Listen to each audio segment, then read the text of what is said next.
There are people in this world who are so steady, so quietly present, so accustomed to doing what needs to be done without anyone noticing, that when something is finally taken from them, no one thinks to feel guilty about it. They have always been there. They will always manage. They are the kind of person you hand a ruin to without apology, because somewhere along the way, the world decided that dependable people don't need to be rewarded. They only need to be used. If you're enjoying this story so far, don't forget to hit the like button and subscribe. Drop a comment telling me where in the world you're watching from. I love hearing from you. Dolores Vann had spent 71 years being that kind of person. She had not been born into hardship, exactly, but she had been born into a household where softness was considered a luxury that serious people couldn't afford. Her father, Raymond Vann, had worked the rail yards in western Pennsylvania for 32 years, a tall and weathered man who communicated in short sentences and long silences and believed that the highest compliment you could give a person was to say they didn't complain. Her mother, June, had kept the house on Deller Street with a kind of mechanical efficiency that looked like contentment from the outside and was probably something more complicated on the inside, though neither Dolores nor her younger brother Gerald ever thought to ask. You didn't ask in that house. You observed. You adapted. You kept moving. Dolores had married at 26. His name was Franklin Vann, and she had taken his last name because they shared it already by coincidence, which they had both taken as a small sign from the universe that they were meant. Franklin was a good man in the ways that counted and imperfect in the ways that most men are, stubborn about small things, generous about large ones, and inclined toward silence when he should have spoken and toward speaking when he should have been silent. They had built something real together. A house on Mercer Road in Garrett Falls, Ohio. 2 children, a son named Douglas and a daughter named Patricia. 33 years of a shared life that was never spectacular and never had to be, because it was theirs and it worked.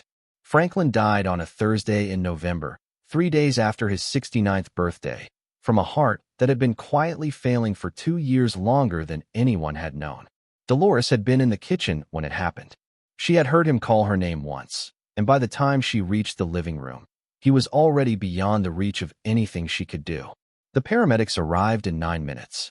It did not matter. She was 64 years old when she became a widow, and the grief of it was different from what she had expected, which was its own particular cruelty. She had expected devastation. What she got instead was a kind of disorientation, as though someone had removed a wall she had leaned against for so long that she had forgotten she was leaning. The house on Mercer Road felt enormous and too quiet. The rituals of a shared life had no shape without 2 people to perform them. She kept setting 2 coffee cups in the morning for 6 weeks before she noticed. Douglas and Patricia were attentive in the immediate aftermath, the way children are when a loss is fresh and the guilt of not having called more often is still acute. They came for the funeral. They stayed a few days. Douglas flew in from Phoenix, where he had built a comfortable life in commercial real estate that occupied most of his waking hours and a significant portion of his sleeping ones.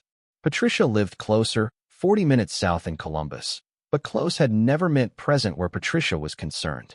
She had always been more like her father, managing the world at a slight remove, warm in intention and inconsistent in practice. Dolores did not blame them. She was not built for blame. She moved through the first year of widowhood the way she had moved through every difficult passage in her life, with the steady, unsentimental efficiency of someone who had learned that feelings were real, but so was the work that still needed doing, and the work did not pause to accommodate the feelings. She had a small pension from her years as a bookkeeper for a regional insurance firm. She had Franklin's life insurance, modest but real. The house on Mercer Road was paid off. She had enough. She had always managed on enough. The trouble started in the second year. Douglas called in January with a proposal he had clearly rehearsed, which meant he had also clearly discussed it at length with his wife, Sharon, before dialing. He and Sharon had been looking into the situation carefully. He used that word, situation, which told Dolores everything she needed to know about the emotional distance from which he was approaching the conversation. The house on Mercer Road was too big for one person. The maintenance costs were going to become a concern.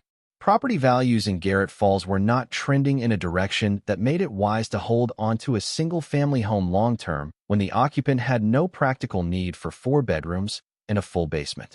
He had spoken to a real estate contact. The timing was actually quite favorable. Dolores listened to all of it without interrupting.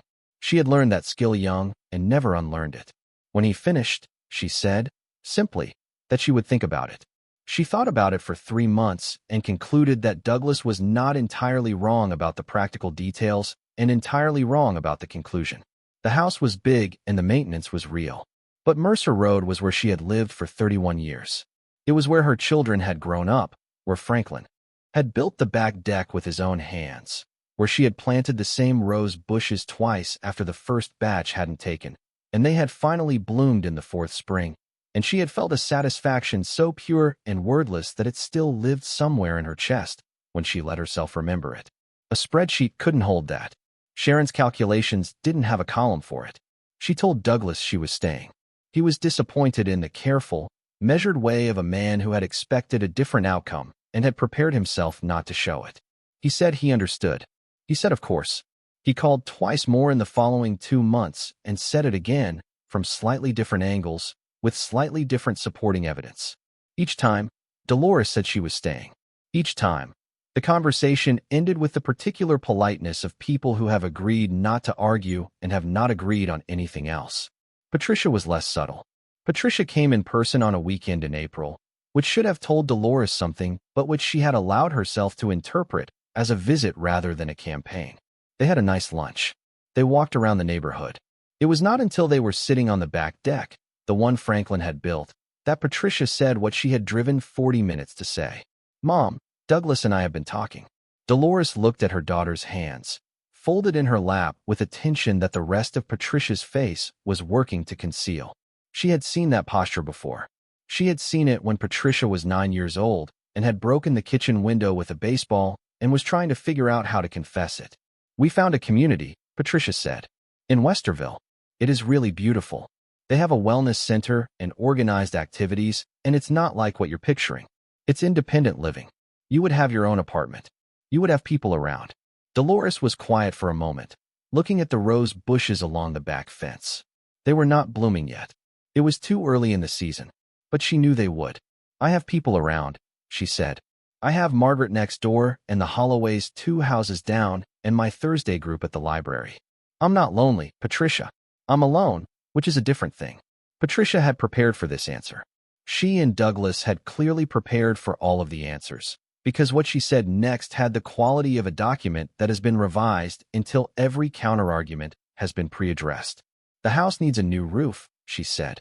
The inspector Douglas had come out last month had noted that the roof had perhaps 2, maybe 3 years left before it would require full replacement. The cost would be somewhere between $18,000 and $24,000. The furnace was original to the 1987 renovation. The electrical panel was not up to current code in several respects. If you added it all together, the realistic cost of maintaining the property over the next 5 years was significant. Dolores looked at her daughter for a long moment.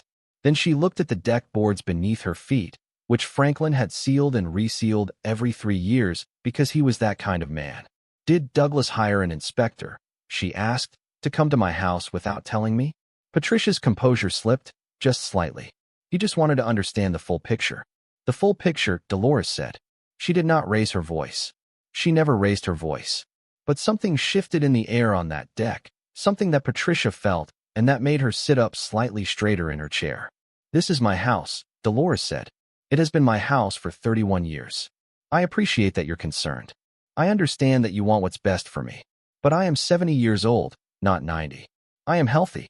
I am capable. I am not a situation that requires managing." Patricia left that afternoon with the strained brightness of a woman who had not accomplished what she came to accomplish. Dolores waved from the porch and went inside and stood in the kitchen for a while, very still, before she put the kettle on and sat at the table with the only companion she had taken on in the 2 years since Franklin died. His name was Beau, a brown and white beagle of uncertain middle age that she had collected from the county shelter 8 months after the funeral, when the silence in the house had become the kind that pressed on you from all sides. Beau was not a demonstrative dog. He did not perform enthusiasm. He simply went where Dolores went, lay down near her feet, and regarded the world with the amiable patience of someone who had decided that most things were not worth getting agitated about. She found this quality deeply companionable. She poured her tea and scratched behind Beau's ears, and said aloud to the quiet kitchen, "We're not going anywhere." Bo lifted one eyebrow and said nothing, which she interpreted as agreement. She was wrong about how long she had. The letter from Douglas's attorney arrived in early October, which was when she understood that the conversations had not been conversations so much as they had been a preliminary stage of something more organized. The letter was formal and careful and dressed in the language of concern, but its substance was this: Douglas and Patricia, as the designated beneficiaries of Franklin's small trust account, and as the joint owners of record on a refinancing document Dolores had signed in 2019 without fully understanding its implications, had certain legal standings with respect to the Mercer Road property. They were not evicting her. The letter was careful to use that word in the negative, not evicting. They were requesting that she give serious consideration to a voluntary relocation that would allow the property to be sold under favorable market conditions, with the proceeds to be shared according to a division that their attorneys had prepared in draft form and enclosed for her review. Dolores read the letter 3 times at the kitchen table. Then she read it a 4th time more slowly, the way she used to read insurance contracts at the firm when something in the language felt designed to obscure rather than clarify. She had signed a document in 2019. Franklin had been declining then, in ways they both knew but hadn't said aloud. There had been paperwork, a refinancing to consolidate some debt into a better rate. She had signed where the attorney indicated. She had not read every line of every page, because Franklin was sitting beside her and the attorney was efficient, and she was 68 years old and had trusted the people she was supposed to trust. She called her own attorney the following morning, a woman named Carla Murch, who had handled their estate planning and who listened to the whole situation with a focused attention that was, under the circumstances, more comforting than anything else available. The news was not good, but it was not as bad as it could have been. The 2019 document had given Douglas and Patricia a joint interest in the property that complicated things considerably. Dolores retained primary residential rights and could not be removed without a court process she had every right to contest. But contesting it would be expensive and slow and uncertain, and her children's attorneys were clearly prepared for exactly that kind of extended engagement. "There is another possibility," Carla said. "There is a provision in the document that gives you a window, 90 days, to exercise a buyout option at a fixed assessed value. The assessed value from the county is lower than market value. If you could raise the funds, you could buy out their interest and clear the title entirely." "How much?" Dolores asked. Carla told her. Dolores was quiet for a moment. "That's nearly everything I have," she said. "I know," Carla said. "I'm sorry." She sat with it for a week. She ran the numbers in her own meticulous, bookkeeper's way, the same way she had run numbers her entire career, looking for the thing that didn't add up, for the margin that could be moved, for the column that balanced when you approached it from a different angle. She could exercise the buyout. She could stay in her house. She would exhaust nearly every liquid asset she had in doing so, and the roof and the furnace and the electrical panel would still be waiting, patient and inevitable. Or she could let it go. She could take her share of the sale and find something smaller, something manageable, something entirely her own and free of any documents she had signed while distracted by grief. The night she made her decision, she sat on the back deck in the October cold with a blanket over her shoulders and Bo pressed against her leg and looked at the rose bushes for a long time. They were bare now, the season done. Just thorny canes standing up against the fence. Nothing to look at. She knew they would bloom again in spring. She was not going to be there to see it. "Fine," she said, to the yard, to the deck boards, to the 31 years held inside those walls. "Fine." She exercised a smaller portion of her rights, enough to ensure her share was clearly documented and extracted. She did not fight. She was not going to spend what she had on legal fees to protect a house she now associated with betrayal. She instructed Carla to negotiate a clean separation, her share of the equity in exchange for relinquishing her claim. Douglas and Patricia could have the Mercer Road house. She would take her money and go. She had been a bookkeeper. She knew how to read a ledger. She knew when a column was settled and when it was worth spending your life trying to fix. This column, she decided, was settled. She packed what was hers over the course of 2 weeks, working in the mornings when the light was good and her energy was highest, and stopping each afternoon before she could become maudlin about it. She was systematic. She took the things that were hers by feeling, if not always by legal record: the wedding photographs, her mother's china, the quilt June had made, 3 plants that had survived multiple repottings and deserved to survive this too. She left the furniture that had been bought for the house because she was going somewhere small and would need different furniture. She took the deck chair that had been hers specifically, the one with the repaired arm that Franklin had fixed with a piece of dowel and a bottle of wood glue and pronounced good as new. She found a small furnished apartment in Garrett Falls, month to month, while she figured out the next step. It was clean and adequate and deeply impersonal. She bought a second-hand armchair for the corner by the window, hung the wedding photos on one wall, set the plants on the sill. Beau established himself on the foot of the bed as though he had always lived there. She was 71 years old. She had her share of the equity, a sum that was substantial enough to matter and modest enough to require care. She had her pension. She had Beau. She had her health, which she did not take for granted. She had 30 years of professional experience that no one was asking about. What she did not have was a plan. Douglas called when the sale was finalized. He said he hoped she was comfortable. He said they should get together for Thanksgiving. He said if there was anything she needed, she should let him know. His voice had the quality of a man who has done something he knows wasn't right and has decided to treat his own discomfort as equivalent to the harm he caused. Dolores thanked him for calling and said she would think about Thanksgiving. She had no intention of going to Thanksgiving. Patricia sent a card with a gift certificate to a home goods store. Dolores used it to buy a new tea kettle, which was practical and fine, and thought of it as Patricia's one genuinely useful contribution to her new life. She did not let herself be idle. Idleness, in her experience, was where the worst thoughts grew. She walked Beau every morning along the river path near the apartment. She kept her Thursday library group. She cooked real meals because she had always believed that people who stopped cooking real meals when they lived alone were giving up something important about themselves. She read in the evenings. She slept adequately. But she also spent time, in the quiet hours after Beau had settled and the apartment was still, going through the contents of the envelope she had kept in the top drawer of Franklin's old nightstand for 22 years without ever thinking much about it. It was a plain manila envelope, sealed with tape that had long since yellowed and lost its hold. Inside was a collection of documents that Franklin had called the Alderman business, his family's name before his grandfather changed it, and which Dolores had understood to be some kind of old property matter that had never been fully resolved. She had come across the envelope while packing. She had not looked inside it in perhaps 15 years. She opened it now in the lamplight with Beau asleep at her feet and read what her husband had left behind with the focused, careful attention of a woman who had spent decades making sense of other people's records. There was a deed, old enough that the paper had gone brittle at the edges.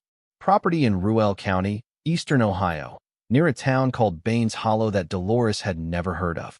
A farmhouse and outbuildings on 11 acres, assessed in 1961, last transferred in the records she held to a Walter Alderman, Franklin's grandfather, in 1958. There were 2 letters, handwritten, from Walter to someone he addressed only as brother, discussing the property and a decision to leave it closed for a time. Owing to circumstances, the letters described in terms that were careful and slightly evasive in the way that men of that era wrote about things they didn't want directly committed to paper. And there was a key, an old brass key, heavier than a modern one, the kind made when things were built to last and locks were built to match. It was tied to the envelope's interior with a piece of brown cord. Dolores untied it and held it in her palm and felt its weight. There was a small paper tag attached to the bow of the key, and on the tag, in Franklin's handwriting, for words. For the basement only. She sat with the key in her hand for a long time. Then she looked up Baines Hollow, Ohio on her phone, and found that it existed, that it was 83 miles northeast of Garrett Falls, and that the county property records were accessible online through the Ruel County Assessor's Office. She spent 2 hours that night going through what she could find. The property at the Alderman address in Ruel County had not been sold. It had not been transferred. It had accumulated delinquent taxes over several decades, and then, at some point in the 1990s, the tax record showed the status as disputed resolution pending, which was the kind of language that meant a situation had become too complicated for the county to resolve cleanly and had been set aside rather than solved. The property, as best she could determine from public records and a significant amount of careful cross-referencing, was still technically in the estate of Walter Alderman, last of legal record. Franklin had never formally claimed it. Franklin's father before him had apparently never formally claimed it. The reasons for that were somewhere in those careful, evasive letters, and Dolores was going to have to read them more slowly to understand. What she understood, sitting in her impersonal furnished apartment on a November night at 71 years old, with a beagle on her feet and a brass key in her hand, was this. There was a property she might have a claim to. There was a basement that the key was specifically made for. And there was a reason, documented in Franklin's handwriting, that the basement had been sealed. She was not an impulsive woman. She had never been an impulsive woman. But she was also a woman who had just watched her children engineer the loss of her home, who had spent 30 years being the person who managed other people's complicated records, and who understood, as clearly as she had ever understood anything, that she had nothing left to lose by going to sea. She told Beau they were taking a drive. He lifted one eyebrow and returned to sleep. She began to plan. She did not go immediately. That was the first thing. She was 71 years old, and she had spent her entire life doing things in the right order. And the right order here meant understanding what she was driving toward before she drove toward it. She spent 4 days with the documents from Franklin's envelope, reading them the way she used to read a set of accounts that didn't balance, slowly, from multiple angles, looking for the assumption that was wrong rather than the number. The deed was the clearest piece. It named the property at Rural Route 4, Baines Hollow, Ruel County, Ohio, 11 acres and a farmhouse and 2 outbuildings, transferred to Walter James Alderman in April of 1958 for a consideration of $1, which meant it had been a gift rather than a sale, or at least had been documented that way. The transferring party was listed as an Elias Crane, whose relationship to Walter was not specified in the deed itself but was explained in the letters. Elias Crane had been Walter's employer for 11 years, from 1947 to 1958, the letters said. He had employed Walter as a caretaker and groundskeeper for the Baines Hollow property, which Elias had inherited from his own father and which he had used intermittently as a retreat from his primary residence in Cleveland. In the second letter, written in Walter's careful, deliberate hand to his brother whose name was never given, Walter explained that Elias had died without direct heirs and had left the property to Walter in his will as settlement of what the letter called a long debt of trust, a phrase Walter did not explain and which Dolores turned over in her mind for a while before setting it aside as something she might understand better once she had seen the place. The third paragraph of the second letter was the one that mattered most. Walter wrote that he had accepted the property gladly, but that there was a complication. Elias, in his final years, had sealed the basement of the farmhouse. Walter did not know fully why, though he had his suspicions, which he also did not commit to paper. What he knew was that Elias had given him a key before he died, a specific key, and had told him that what was in the basement was not for anyone to disturb until the right time, and that Walter would know when the right time was. Walter wrote to his brother that he was not sure he would ever know when the right time was, and that he was inclined to leave the matter alone and simply hold the property for a future generation that might have better clarity on it. He had held the property. He had died in 1974. The property had passed into the uncertain territory of an estate that Franklin's father had never formally administered, and then into a further generation of benign neglect, and then finally into the envelope in the nightstand drawer that Dolores had carried through 3 decades of married life without ever opening. She called Carla Murch on the third day and explained the situation. Carla was quiet for a moment after Dolores finished. Then she said, "This is either very simple or very complicated, and I won't know which until I look at the county records myself. Give me 2 days."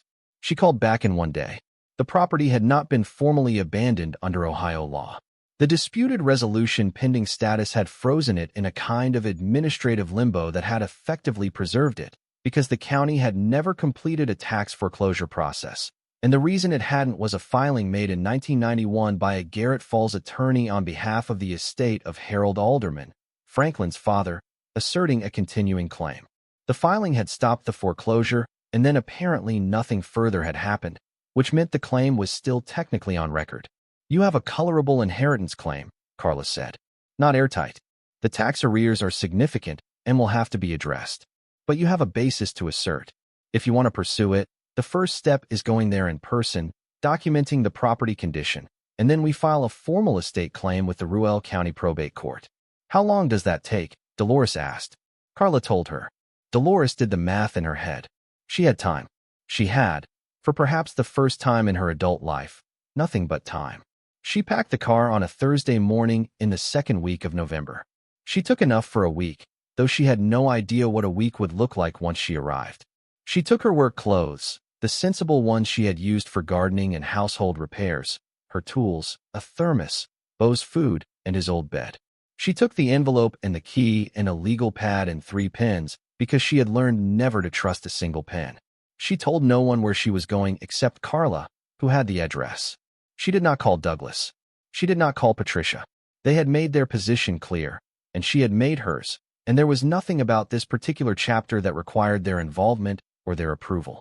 She drove northeast out of Garrett Falls on a morning that was cold and clear, the sky a pale winter blue above the bare Ohio trees. Beau sat in the passenger seat with the dignified composure of a dog who had decided that car travel was acceptable as long as there were adequate rest stops and a satisfactory destination. Dolores drove with both hands on the wheel and the legal pad on the seat beside her and the brass key in her coat pocket where she could feel its weight when she shifted gears. 83 miles.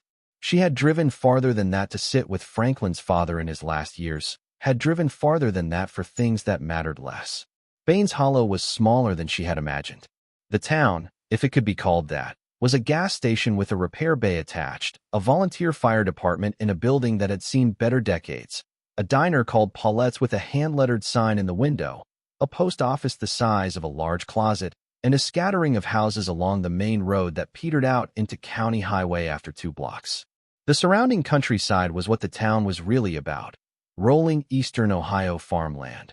Wooded hills going bare with November, creek beds, and old fence lines, and the particular quietness of a place where people had been working the land for generations and had stopped being interested in explaining themselves to strangers. She stopped at the gas station to fill the tank and asked for directions to rural Route 4.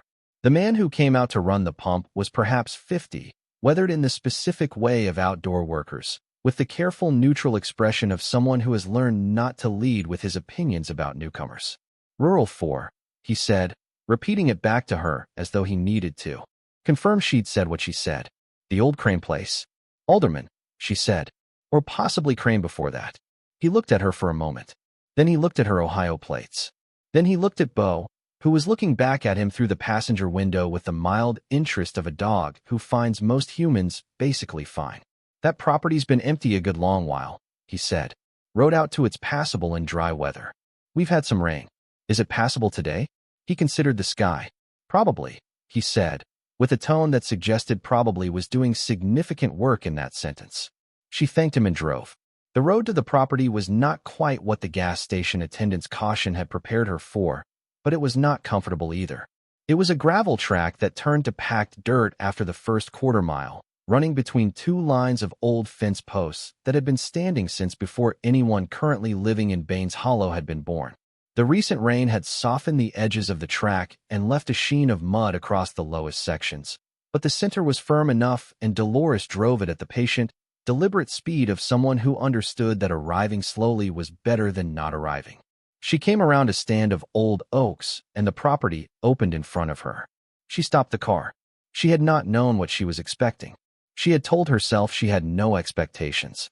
But the body has expectations that the mind doesn't announce, and hers registered the site of the Baines Hollow farmhouse with a complicated internal adjustment that took a moment to complete. The farmhouse was a single-story structure of timber and fieldstone, long and low, built sometime in the early part of the previous century by people who had prioritized durability over appearance and achieved both without particularly trying. The stone foundation was solid. She could see that, even from a distance, the kind of foundation that people built when they intended the structure to outlast them by several generations. The timber walls had weathered to a silvery gray. The roof was metal, which she had not expected, and which was, she would later understand, the reason the structure still stood at all, because a metal roof outlasts everything. But everything else was a document of long neglect. The porch along the front of the house had partially collapsed. one end dropping toward the ground like a slow exhalation. The windows were intact on the east side, but had been boarded on the west, the boards themselves gone gray with age. Vines had covered the north wall entirely, bare now in November, but rooted so deeply into the mortar between the stones that removing them would be a project measured in days rather than hours. The yard, if you could call it that, was a field of dead grass and scrub that came to the bumper of her car. An old water pump near the east wall had rusted solid. A barn structure some 60 feet behind the house had lost its roof on one side and stood at a slight lean, patient and resigned. Dolores sat in the car for a long time. Beau pressed his nose against the passenger window and made a sound of moderate interest. She got out. The cold air was sharp and smelled of dead leaves and creek water and the particular mineral scent of old stone. Her boots pressed into the wet grass.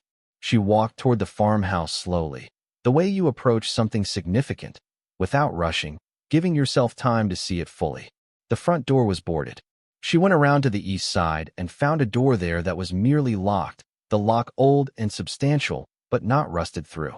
She tried the brass key from her pocket and felt a complicated thing in her chest when it didn't fit. She had not actually thought, consciously, that the key would open this door. The paper tag had said basement only, and she had registered that. But some part of her had hoped. She found a window on the east side that was not boarded, only latched from inside, and the latch was so old that she could work it with a putty knife from her toolbox. She got the window up and climbed through with the careful deliberateness of a 71-year-old woman who understood that a fall here, alone, with no one expecting her, would be a serious problem. Inside, the smell was the first thing. Closed space and old wood, and the faint mineral smell that she would later learn to associate specifically with the limestone in the foundation. Dim, even in the afternoon light coming through the unboarded east windows. She used her phone flashlight and moved slowly, cataloging. The main room was large, a stone fireplace at one end big enough to stand in, wide plank floors that creaked but held, a timber beam ceiling that had darkened with age to the color of old honey. A kitchen area at the far end, the old range rusted but intact. A short hallway leading to two small rooms, both empty, both bearing the marks of long disuse.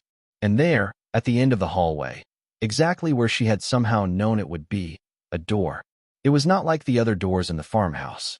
Those were plain timber, functional, built to the same practical standard as everything else in the house. This door was heavier. It was set into the stone of the foundation itself rather than into the timber framing, which meant it had been built as part of the original structure, part of the bone of the place. It was made of thick planked wood banded with iron straps, the kind of construction you associated with root cellars and cold storage rooms, built for keeping things at a specific temperature and keeping them sealed against the seasons. It had a lock, a substantial one, old, the metal darkened with oxidization but not rusted through. The lock had been maintained. Someone, at some point not as distant as the rest of the neglect suggested, had oiled this lock. Dolores stood in the dim hallway and looked at the door. She reached into her coat pocket and took out the brass key. She held it in her palm and looked at it and looked at the lock. She did not open it. Not yet. She was not sure why, exactly, except that she had spent her whole life doing things in the right order, and the right order here felt like it included understanding more before she opened what had been sealed. She wanted to know what she was walking into. She wanted to have a claim that was at least partially established before she disturbed what Elias Crane had sealed and Walter Alderman had preserved and Franklin had left in an envelope for a generation he couldn't see. She put the key back in her pocket. She went back to the car and sat with Beau and ate the sandwich she had packed and drank coffee from the thermos and looked at the farmhouse in the pale November light and made a list on her legal pad. The list had two columns: what needed doing immediately and what needed doing eventually. The immediately column was long. The eventually column she left blank because she didn't know yet what the eventually was going to be. She found a motel in the nearest town with one, which was Harrow, 15 miles west, a clean and plain place run by a family who didn't ask questions and had an acceptable pet policy. She paid for a week. She drove back to the farmhouse the next morning with the thermos and the tools and Beau on his leash. She worked. She had never been afraid of physical work.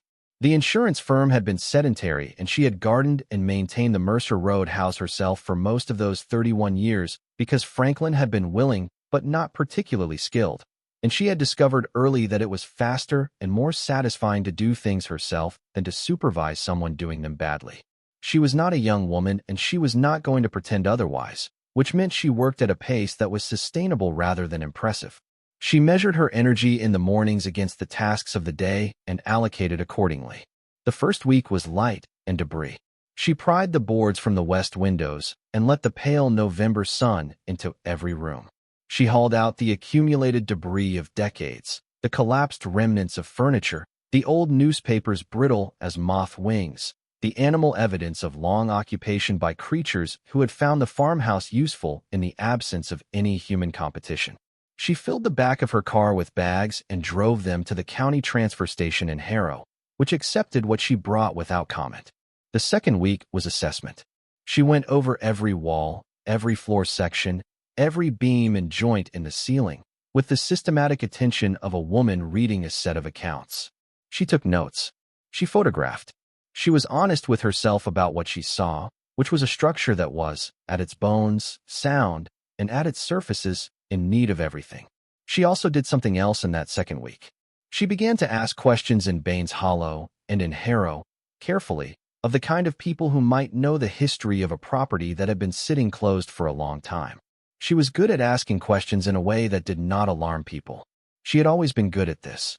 It was the skill of someone who had spent years making people comfortable enough to give her the information she needed to do her job. At Paulette's Diner in Baines Hollow, over a cup of coffee that was better than she expected, she met a woman named Ruth Spellman who was 83 years old and had lived in Baines Hollow her entire life and had the particular quality of very old people in very small towns, which is that they carry the local history in their bodies the way trees carry their rings, not always on the surface, but fully present if you know how to look. Ruth remembered Elias Crane. Not personally, she said, but through her own parents' telling. He had been a private man, she said. Cleveland money, old family, not unpleasant but not interested in being known.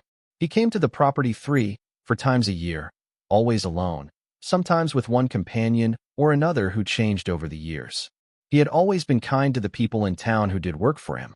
Walter Alderman had been his caretaker for years, and people in Baines Hollow had liked Walter, who was from this part of Ohio originally and who treated people decently.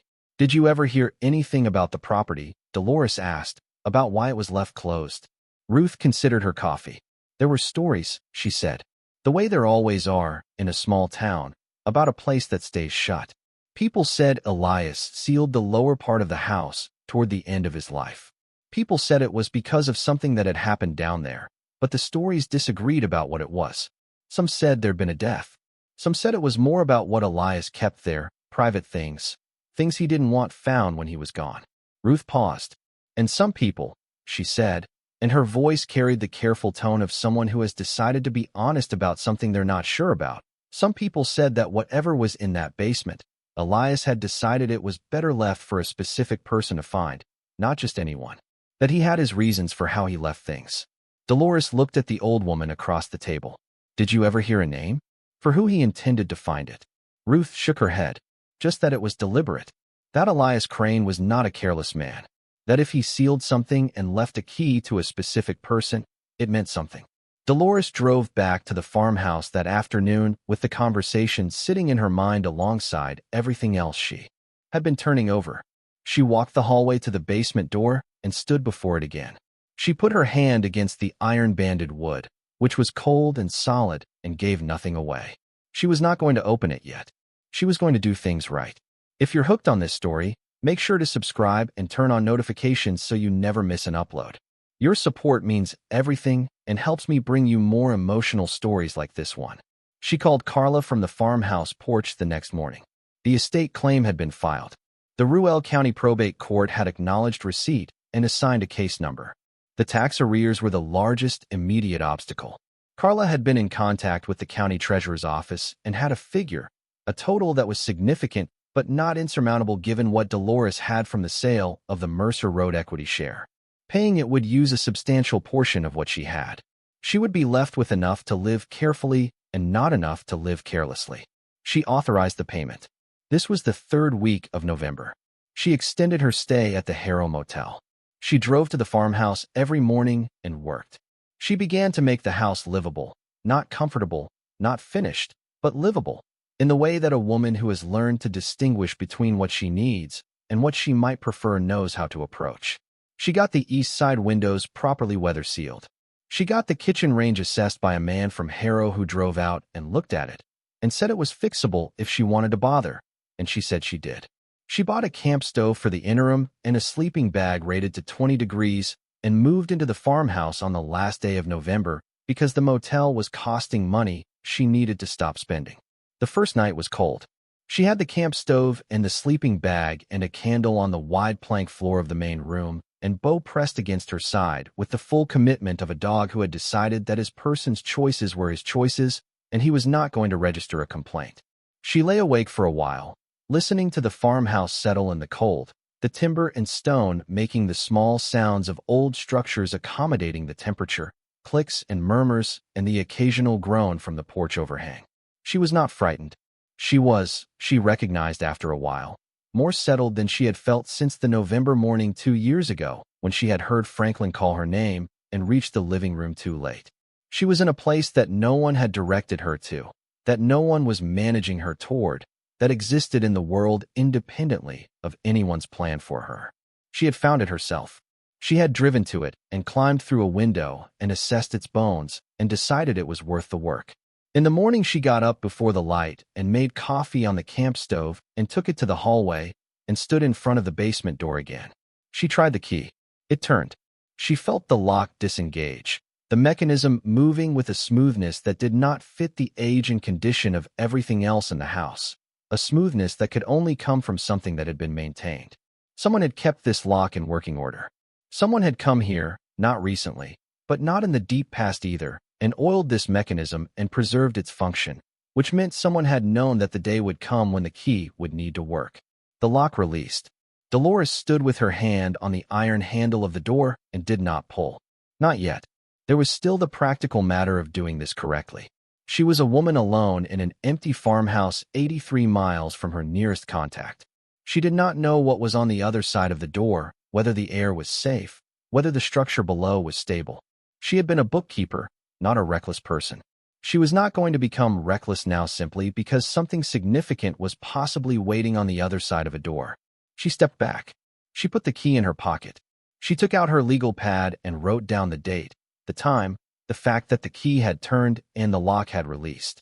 Evidence. Record. The habit of 30 years. Then she called Carla and told her. Carla was quiet for a moment. Then she said, "Don't go in alone." "I know," Dolores said. Carla said she knew someone in the area, a structural assessor she had used on other estate matters involving old properties. A woman named Jean Arkin who was thorough and discreet and could be in Baines Hollow by the end of the week. Dolores said that was fine.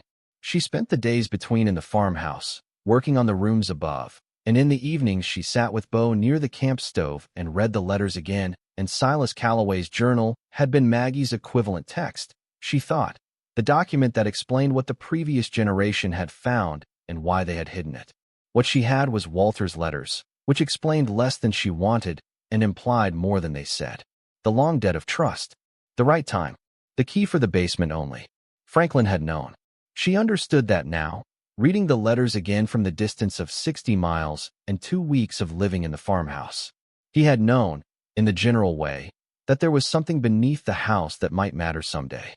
He had never pursued it himself, she thought, because he was the kind of man who believed that the things that were meant to happen eventually happened, and that pushing the river never worked as well as people thought it would. He had kept the envelope. He had kept the key. He had kept the letters and the deed, and he had never thrown any of it away. Through multiple moves and the chaos of a life and the accumulated paper of 33 years, he had kept it. He had left it where she would find it. She was not a sentimental woman, not as a general rule. But she sat with that thought for a while, on the floor of the farmhouse with Beau's warm weight against her leg, and allowed it to be what it was. Jean Arkin arrived on a Friday afternoon in the first week of December, a practical woman in her late 50s who drove a truck with a significant amount of equipment in the back, and who shook Dolores's hand with the direct confidence of someone who evaluated things for a living. She walked the farmhouse with an expert attention that Dolores respected immediately, testing floors, checking joists, reading the stone of the foundation the way Dolores read a ledger. "The bones are remarkable," Jean said. "You've got a stone foundation poured in the 19 teens, possibly earlier. The timber framing is old growth. This house was built to stand 300 years.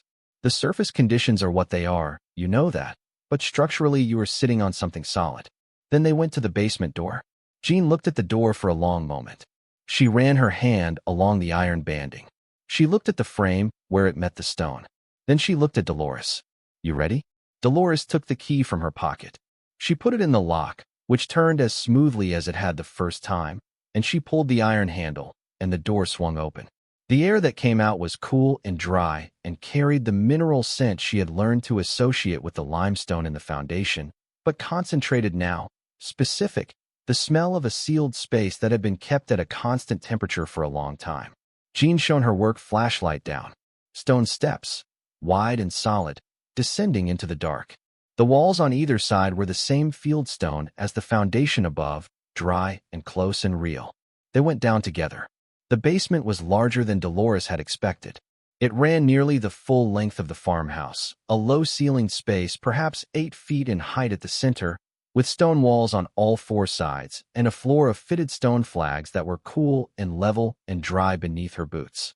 Jean's flashlight moved across the ceiling, checking the joists above, then the walls, then the floor. She made sounds of professional assessment that Dolores had learned to interpret as positive. But Dolores was not looking at the structure. She was looking at what was in the room. Along the east wall, arranged with a deliberateness that was immediately apparent, stood a series of wooden trunks. Old ones, banded with the same iron strap construction as the basement door itself, fitted with locks that matched the aesthetic of the key she had used. There were 7 of them. They were not dusty. The same care that had kept the lock functional had been applied here. The trunks were clean, which meant the ceiling of the room had worked, had kept the air dry and the temperature stable, and had done what it was built to do for whatever span of years it had been standing its quiet vigil. Against the north wall was a wooden shelving system, and on the shelves were more objects. Flat cases of the kind used for storing documents or artwork. Boxes of a heavier and more deliberate construction than the kind you found in ordinary storage. And at the far end of the north wall, a writing desk, old and beautiful, made of a dark wood that caught the flashlight and gave it back with warmth, and on the desk, visible from where she stood, a single envelope. Dolores walked toward the desk. Jean's flashlight followed her. The envelope was sealed with wax, old wax gone opaque with time, and on the front, in a handwriting she didn't recognize, 2 words. For Dolores. She stood very still. Jean, behind her, said nothing. She understood, with the instinct of a woman who had spent her career assessing things of value, that this was not a moment for professional commentary. Dolores looked at her name on the envelope written in a hand she had never seen before, in a room that had been sealed before she was fully the person she had become, by a man who had known, somehow, in the long and careful way of someone who had thought about the future with more seriousness than most people ever do, that she was the one who would come. She put her hand in her coat pocket and felt the weight of the brass key. For the basement only. Franklin's handwriting. Franklin's envelope. Franklin's careful keeping of a thing he had never opened but had never thrown away. She picked up the envelope with both hands and held it in the light. She did not open the envelope immediately. That surprised her, afterward, when she thought about it. She had driven 83 miles and filed a probate claim and paid the tax arrears, and moved into a cold farmhouse with a camp stove and a sleeping bag and a beagle, all of it oriented toward this room and this moment. And when the moment arrived, she stood holding the envelope in both hands and did not open it. Jean Arkin was quiet behind her, which was the right thing to be. Dolores set the envelope carefully back on the desk. She turned and looked at the room again, the whole of it, the 7 trunks along the east wall, the shelves along the north, the desk at the far end, all of it arranged with a deliberateness that was more apparent now that her eyes had adjusted to the light from Jean's flashlight and the secondary light from her own phone. This was not a storage room. It was not the accumulated clutter of a life. It had been organized. It had been prepared. Every object in the room occupied a considered position, and the envelope on the desk was the final considered thing, placed where it would be seen first by anyone who came down the stairs with a light and walked toward the back wall. She was going to need help doing this correctly. She was not a historian or an appraiser or an attorney specializing in estate contents. She was a bookkeeper with good instincts and a legal claim to a property, and the right order of things here was to document before she disturbed, to establish before she opened, to do what Carla would later confirm was the procedurally correct approach to a sealed estate space of unknown content and possible significant value. She took photographs, methodical ones, the way she had been taking photographs of the farmhouse structure above, moving systematically from one end of the room to the other, capturing every object from multiple angles, capturing the arrangement of the trunks, the contents of the shelving she could see without moving anything, the desk, and the envelope exactly as they sat. Jean held the flashlight and moved it where Dolores indicated without being asked, which confirmed what Dolores had suspected within the first 5 minutes of meeting her, that Jean Arkin was a woman who understood how to be useful. They went back upstairs. Dolores locked the basement door. She put the key in the interior pocket of her coat, closer to her body than the outer pocket, a small and deliberate adjustment. She called Carla from the farmhouse kitchen, standing next to the camp stove with Beau pressing against her calf. She described what she had seen. She described the trunks and the shelves and the cases and the desk and the envelope. There was a pause on the line that Carla, who was a professionally composed woman, was not quite able to control. "Do not open anything else," Carla said. "Not until we have an estate inventory specialist present. If what you're describing is what I think it might be, the way you handle the documentation from this point forward is going to matter enormously." Dolores said she understood. She had already understood. She said she had taken photographs. "Good," Carla said. "That is exactly right."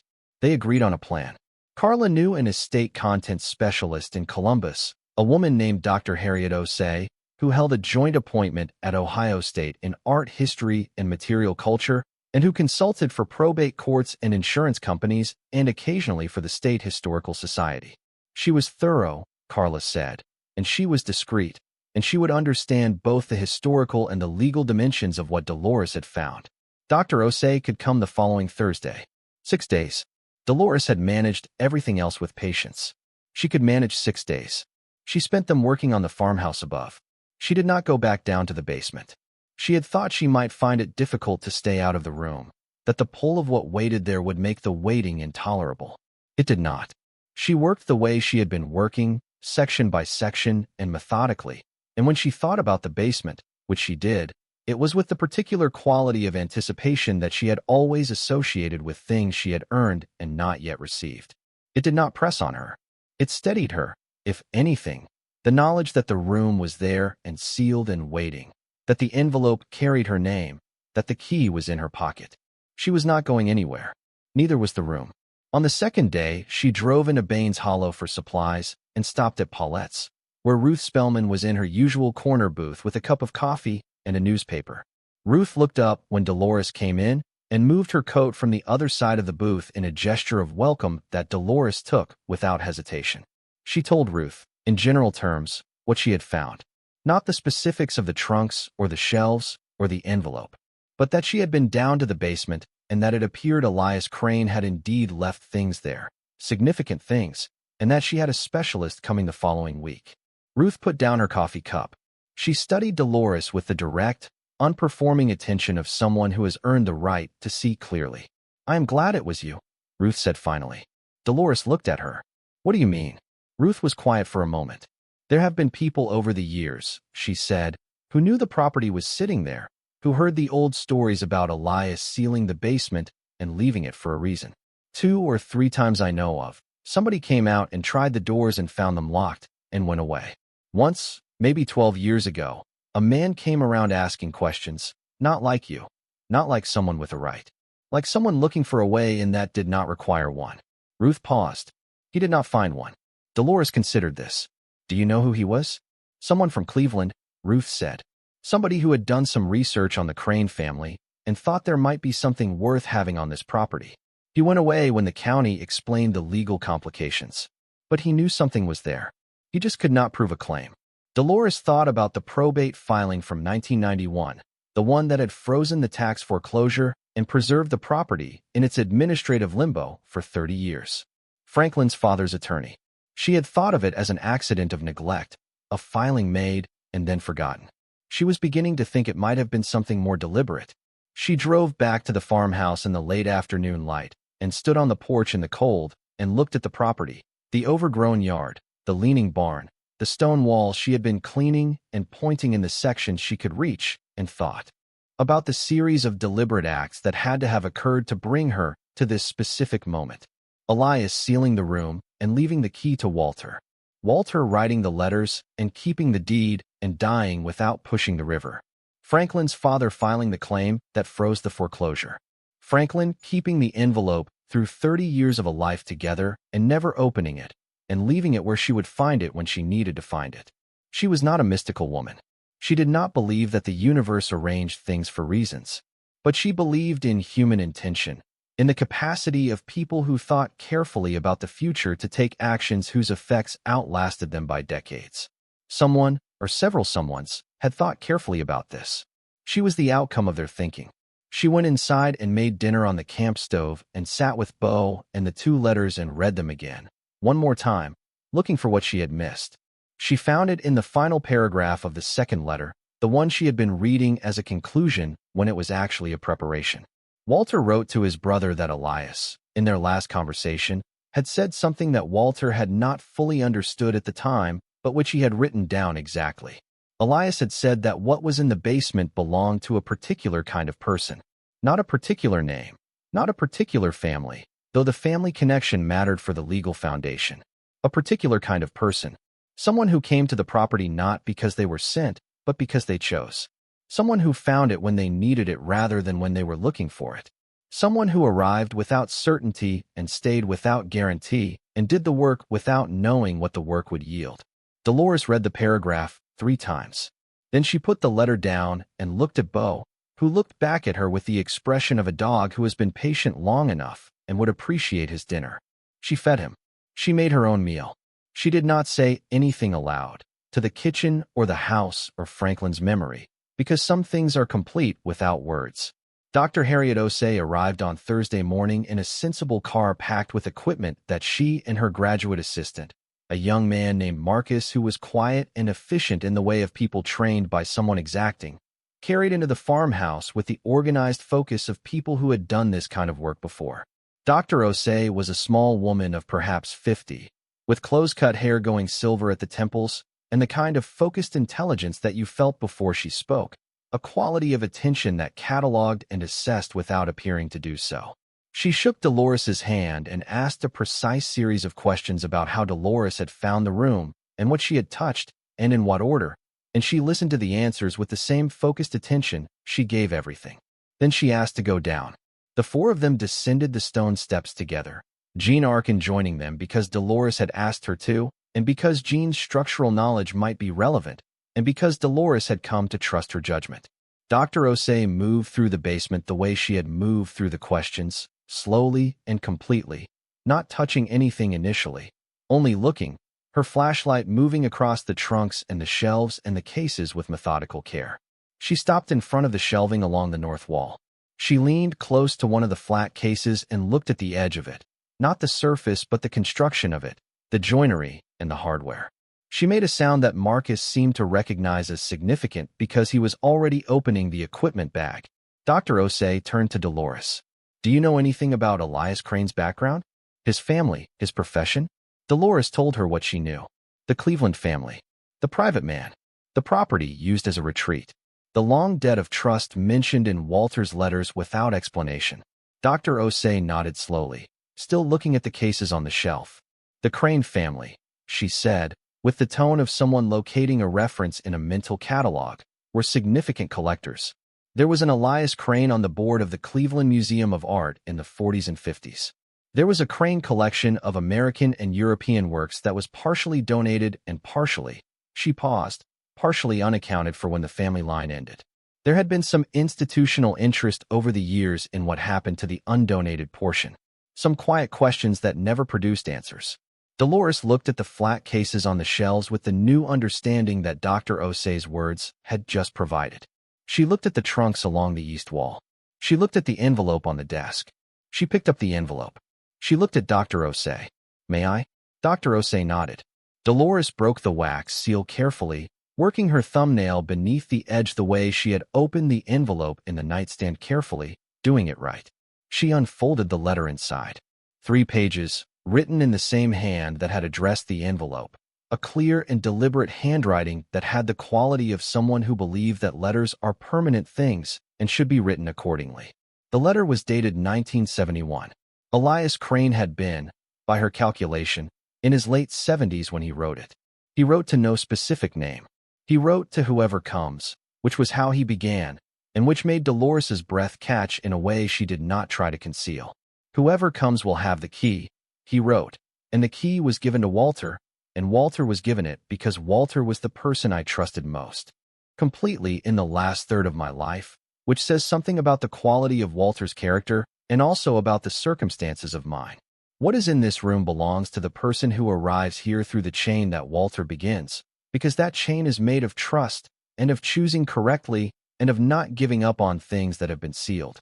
Anyone who follows that chain to this room deserves what is in it. Anyone who does not follow that chain cannot reach it. He wrote about the trunks. There were 7, and he described the contents of each with the precision of a man who knew the value of what he was entrusting and wanted no ambiguity about it. The first 3 contained paintings, he wrote, works he had acquired over 30 years that he had removed from his primary collection before his death, because he did not want them donated to institutions that would file them in storage and show them at the convenience of committees. He named the works. He named the painters. He wrote about each one in a sentence or two that carried the weight of someone who had lived with these objects long enough to know them the way you know a person. Dolores read the names and understood almost none of them individually and understood completely that they were significant. The 4th trunk, Elias wrote, contained documents. His own journals, 40 years of them.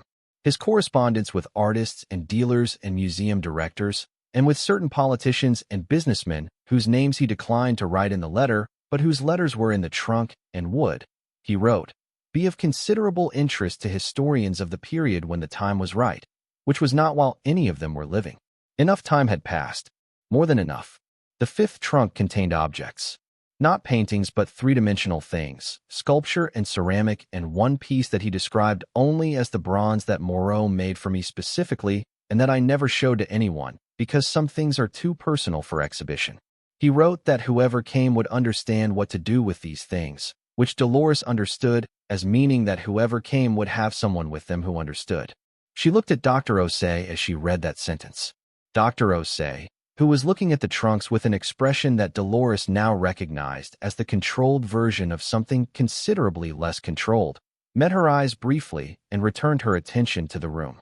The 6th trunk, Elias wrote, was the one he wanted her to understand most clearly. He used the word her, which stopped Dolores entirely. He wrote it without explanation, without hedging. Her. Whoever comes will likely be a woman, he wrote, because Walter will understand, eventually, that the only people in his family who have the necessary quality are the women, and because that quality is what this room was built for. The 6th trunk contains the documentation of my estate, the portions that were never submitted to probate, the portions that certain family members and institutional associates spent considerable energy attempting to locate after my death. Let them have spent their energy. What is in the 6th trunk is legal, is complete, and is the basis for a claim that the person who opens it can pursue if she chooses, against parties whose names are fully documented therein, for assets that were improperly diverted from my estate before my death, by people who believed I did not know what they were doing. I knew. I simply chose to let them believe otherwise until the right person was in the right position to use the information correctly. Dolores turned to the 3rd page. The 7th trunk, Elias wrote, is for her specifically, not for institutions or legal claims or historical interest. For her. It contains what I was, not what I owned or what I knew about other people. My drawings, my private work, the things I made and showed to no one because they were the truest things I ever produced, and truth of that kind is not for general consumption. I want them seen by someone who will understand why they were sealed and will choose wisely what to do with them. I trust Walter's chain to deliver that person. I have trusted Walter's judgment my entire adult life, and I have not been wrong. He closed the letter with a sentence that Dolores read 4 times before she folded the pages and held them in her hand, and stood in the fieldstone basement of the Baines Hollow farmhouse and felt the full weight of what it meant to be found by something you had not known you were looking for.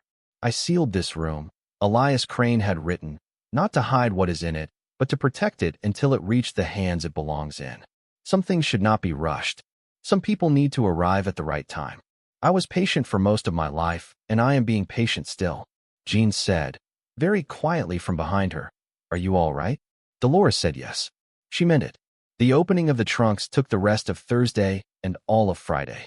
Dr. Osei and Marcus worked with a focused care that Dolores watched from a respectful distance, understanding that this was their expertise and that the greatest contribution she could make was to stay out of their way and let them do it right. Jean documented structurally, photographing the condition of the trunks and their contents in relation to the room. Dolores kept her own notes, the habit of 30 years, and sat on the stone steps when her legs were tired and watched the room being carefully, methodically opened. The paintings in the first 3 trunks were wrapped in materials that Dr. Osei identified as conservation grade, the kind used by serious collectors who understood that what they were preserving had value beyond the financial. As each one was carefully uncovered and held in the light, Marcus photographed and Dr. Osei spoke in a low and precise voice about what she was seeing, attributions and periods and conditions, and the specific significance of individual works within their artist catalogs. Dolores did not know enough to follow all of it, but she could read Dr. Osei's face, and what she read there, over the course of those 2 days, was a progression from professional engagement to carefully managed astonishment. On the Friday evening, when the contents of the first 5 trunks had been documented and the 6th was opened before them, with its folders of legal documents spread across the floor for Dr. Osei's initial review, the specialist straightened up from where she had been kneeling and looked at Dolores directly. "I need to tell you something," she said, "and I want to be careful about how I say it because I do not want to give you numbers before I have proper authentication and formal appraisal. But I need you to understand the general landscape of what you have here." Dolores said she understood. Dr. Osei looked around the room. "The works in the first 3 trunks," she said, "include 4 pieces that I can attribute with near certainty to their named artists based on my own knowledge, and which will require formal authentication that I expect to confirm what I believe. If I am correct about those 4 works alone, you are looking at a combined auction estimate in the range of $11 to $17 million at current market. The remaining works require more research before I can give you even a preliminary range, but nothing I have seen today suggests they will be below significant value." She paused. "The documents in the 6th trunk, if they say what I believe they say based on what I have read in the last 2 hours, represent a legal claim against the estate of parties who diverted assets from Elias Crane's probate in the early 1970s. That kind of claim is complicated and old and will require specialist legal work to pursue, but it is documented with the kind of thoroughness that suggests Elias Crane spent years preparing it. That preparation was intentional. He wanted someone to be able to use it." Dolores looked at the 7th trunk, which they had not yet opened. She had asked them to leave it for last, without fully articulating why, and Dr. Osei had respected the request without asking for an explanation. She walked to the 7th trunk and opened it herself. Inside, wrapped in the same conservation materials as the paintings, were drawings. Dozens of them, mounted on acid-free boards, each one a work of the kind of private honesty that Elias's letter had described. Portraits, mostly. People who had meant something to him, drawn with a line that was economical and completely true, the kind of line that takes a lifetime to develop and cannot be performed. And among the portraits, wrapped separately at the bottom of the trunk, a single drawing of a farmhouse seen from the edge of a stand of oaks. In winter, the bare branches framing the stone walls, a lamp visible in one window. The house as it had been when Elias loved it, as it still was. Dolores held the drawing in the light for a long time. Then she wrapped it carefully and put it back in the trunk and closed the lid. She would know what to do with it. He had trusted that she would. The months that followed were the most complicated and the most purposeful of Dolores's life, which was itself a sentence she could not have written a year earlier, and which she turned over in her mind with a kind of wondering that she did not share with anyone because it was entirely her own. Carla coordinated the legal architecture. A Columbus firm specializing in estate and art law came in alongside her for the probate work and the Crane estate documentation. The formal authentication process for the paintings was conducted by a team that Dr. Osei helped assemble, involving specialists from the Cleveland Museum of Art, which produced a professional irony that no one commented on directly, but which Dolores did not miss. The legal claim in the sixth trunk was referred to an attorney who specialized in historical estate matters with the patient, systematic manner of someone who understood that these things moved slowly and were worth moving slowly toward. She moved fully into the farmhouse in January. The kitchen range had been restored and worked beautifully. She had the electricity brought up to code by a contractor from Harrow who did the work properly and billed her fairly and who became, over the course of the project, someone she trusted. She rebuilt the front porch herself over 3 weekends in January and February, working in the cold because the cold did not bother her as much as people seemed to think it should, wearing her good gloves, and working at the pace that her body set rather than the pace that impatience suggested. It came out level and solid and exactly what she intended. By spring, the farmhouse was warm and clean and entirely hers in the specific way that things you have worked for with your own hands are yours. She had the kind of tiredness at the end of each day that is really a form of satisfaction, the tiredness of someone who has used herself fully for something real. The formal appraisal of the collection was completed in March. Dr. Osei called her on a Tuesday morning with the final figures, which she gave to Dolores in the careful, grounded way that a good professional delivers significant news, not with drama, but with clarity and with space for the person receiving it to understand properly. The authenticated works totaled 14 pieces. The combined auction estimate, from the firm that Dr. Osei's team had engaged for formal appraisal, was between $19 and $23 million, depending on market conditions at the time of sale. 3 of the works had been specifically identified on a list of significant unlocated American art maintained by a national foundation, and their rediscovery generated institutional interest that Dolores had not anticipated and which required some navigation. She sat in the kitchen of the Baines Hollow farmhouse with Beau at her feet, and the spring light coming through the window. She had reglazed herself and held the phone in her hand after Carla had said goodbye and rang off. She thought about Douglas's phone call after the Mercer Road sale, the one with the tone of a man treating his own discomfort as equivalent to the harm he caused. She thought about Patricia's gift certificate to a home goods store and what it had communicated about how Patricia understood the size of what had been done. She thought about Mercer Road, the rose bushes she had not been there to see bloom in the spring. She thought about the back deck and the way the evening light used to come across it in October.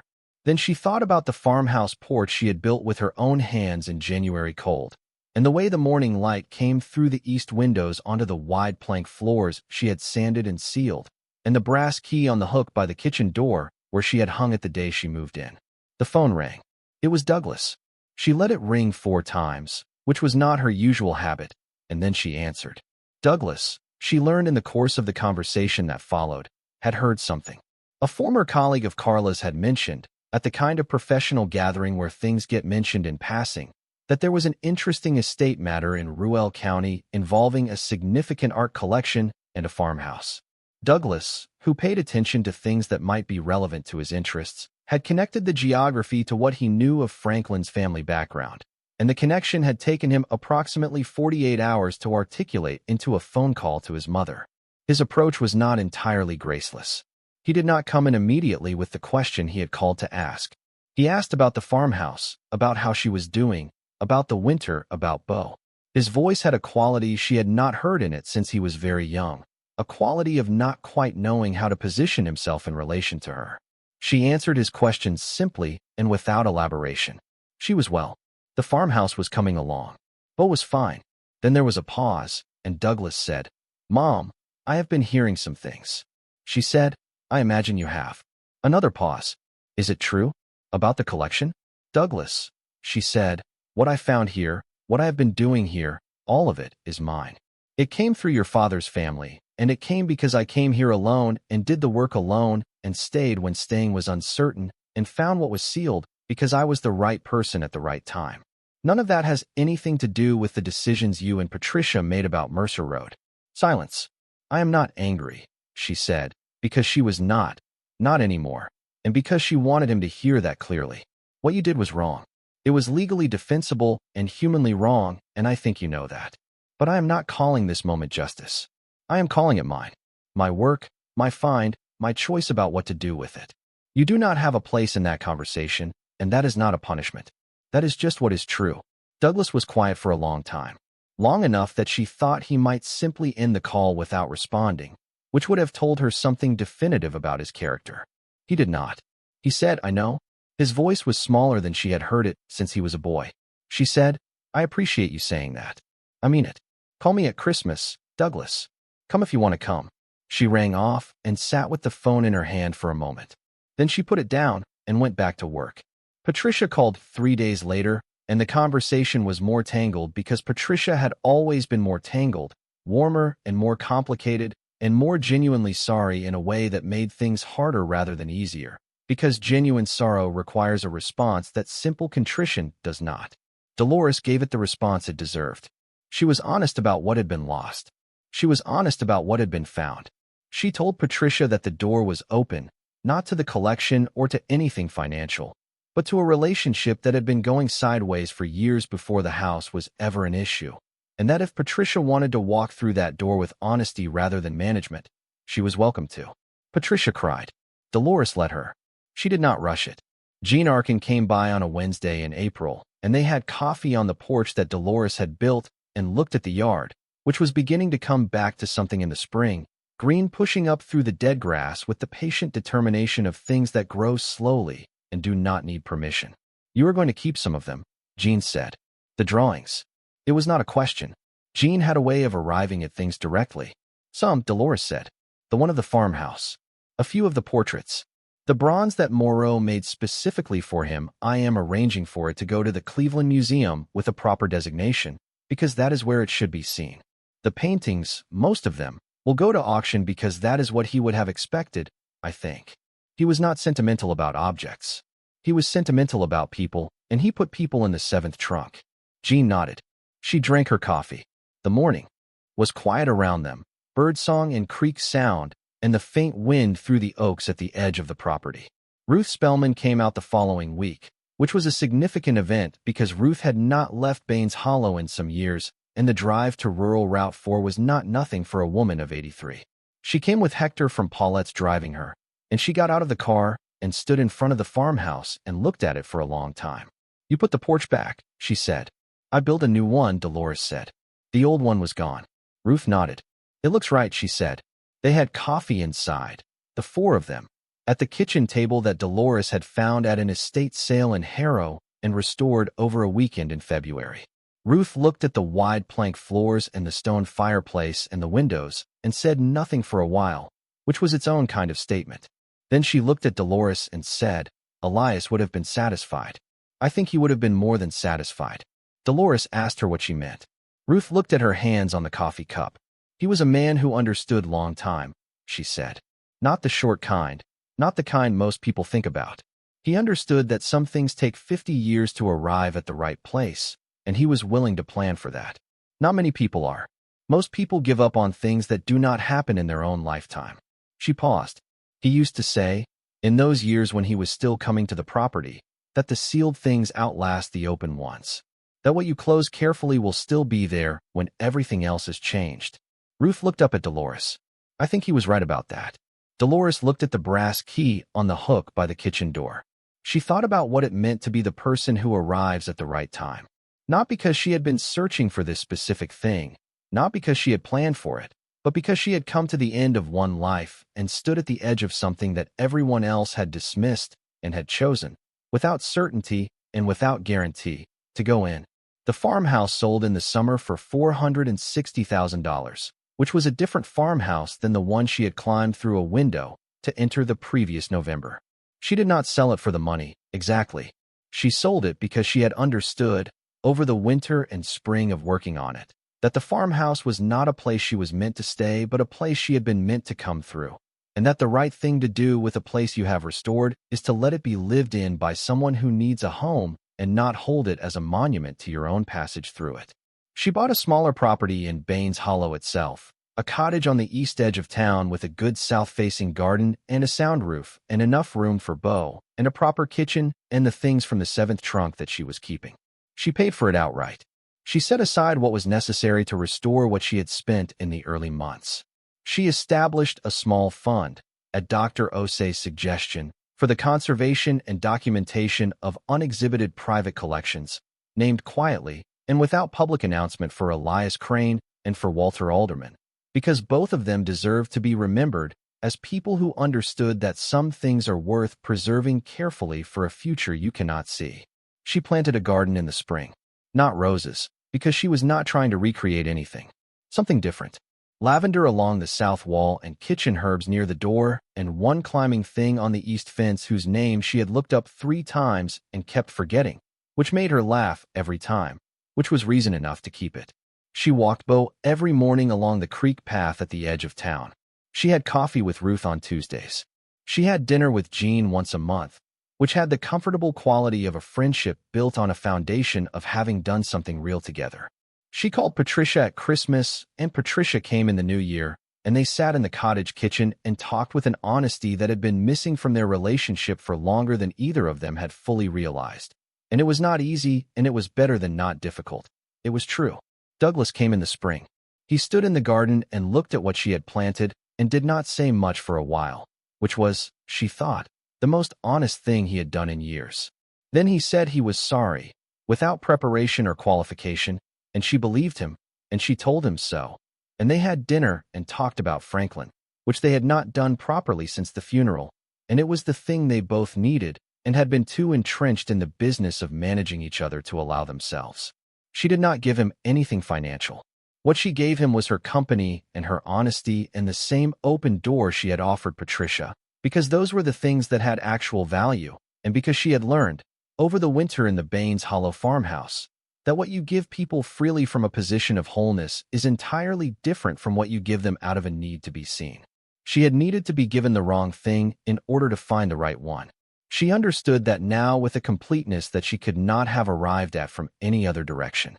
Douglas and Patricia had taken Mercer Road, and in taking it had freed her from the particular gravity of a life that had been good and was finished, and that she had been, without fully knowing it, holding on to past its time. They had handed her the emptiness that turned out to be the necessary condition for everything that came next. She was not grateful to them for that. She was clear-eyed about it. But she was not going to spend what she had left on resentment for a mechanism that had, whatever its intentions, delivered her to herself.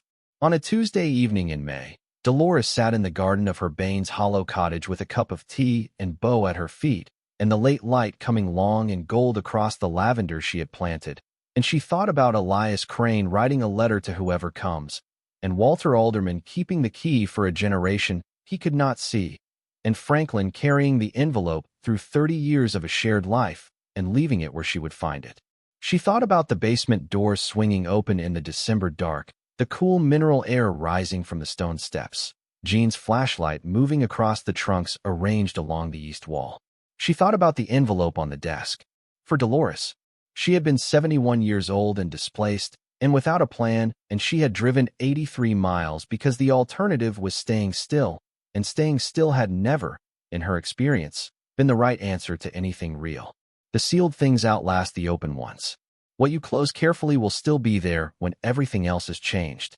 She looked at Bo, who was watching the evening with the philosophical patience of a dog who has decided that wherever his person has arrived is the correct place to be. She drank her tea. She thought about every woman who had been handed a ruin and told it was all she deserved. Every woman who had been managed and redirected and settled into a smaller version of her own life by people who had decided her chapter was finished. Every woman who was 71 or 64 or 58 or any age at all, sitting in an impersonal furnished apartment or a too-quiet house or a borrowed space that felt like the answer to a question she had not consented to be asked, wondering if this was what the rest of her life was going to feel like. She wanted to tell them something she had not had anyone to tell her. When she was sitting in her car outside Carla's office or packing the Mercer Road house, or driving northeast on a November morning with a brass key in her pocket and no certainty about what had opened.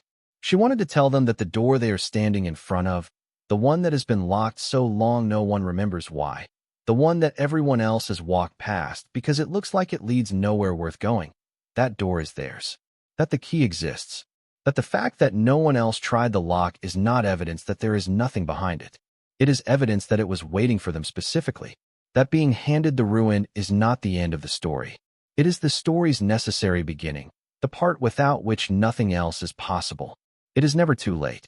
She knew that now, not as a phrase you say to people because it sounds like comfort, but as a fact she had earned with her own hands and her own persistence and the particular stubbornness of a woman who had spent 71 years being dependable and had finally decided to be, instead, herself.